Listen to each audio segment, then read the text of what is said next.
Ce rendez-vous, organisé dans le cadre de la présidence française du G7, doit aboutir, notamment, à la signature d'une charte de la biodiversité censée engager les pays signataires à agir pour la protection des espèces animales et végétales.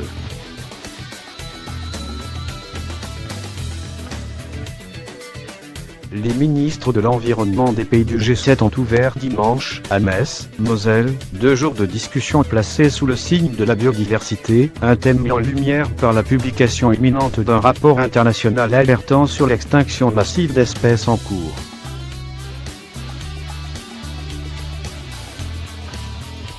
Ce rendez-vous, organisé dans le cadre de la présidence française du G7, doit aboutir, notamment, à la signature d'une charte de la biodiversité censée engager les pays signataires à agir pour la protection des espèces animales et végétales.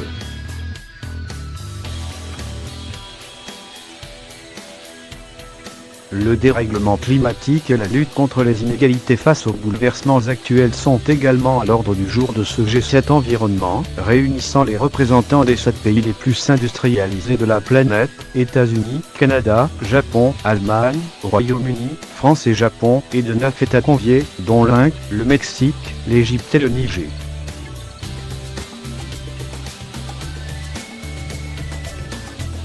La biodiversité entend rester l'angle mort de ce genre de grandes rencontres, consacrées davantage au climat.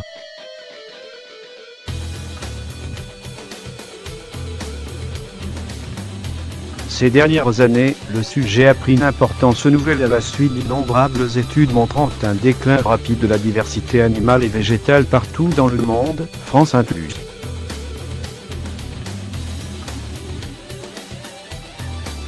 Le dernier rapport en date est celui, particulièrement alarmant, que doit publier l'INDILIB, plateforme intergouvernementale sur la biodiversité et les services écosystémiques, un groupe d'experts jouant un rôle équivalent à celui du GIEC pour le climat.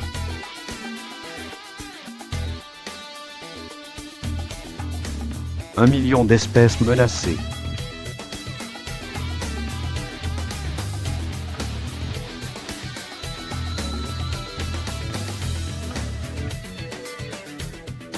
Selon une ébauche de ce rapport, dont la version définitive a été adoptée samedi, 1 million d'espèces animales et végétales sont menacées dans les décennies à venir si rien n'est fait.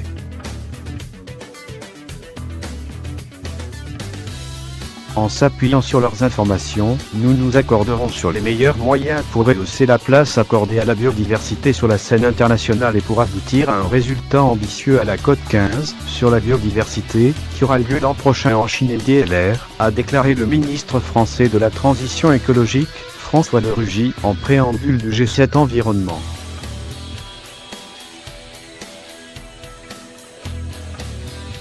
La France, qui se veut moteur en la matière, est convaincu que, en s'inspirant de ce qui a été fait pour la conférence de Paris en 2015 sur le climat, nous devons agir pour ce qui est de la biodiversité, a également déclaré l'ex-élu écologiste.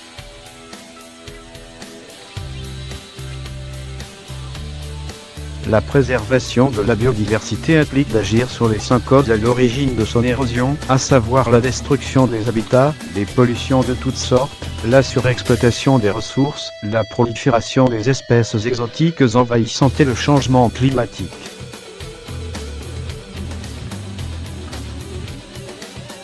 Durant les 2 jours de débat à Metz, les membres du G7 et les pays conviés doivent par ailleurs présenter des initiatives concrètes dans plusieurs domaines comme la protection des grands singes et des coraux, et négocier un communiqué final.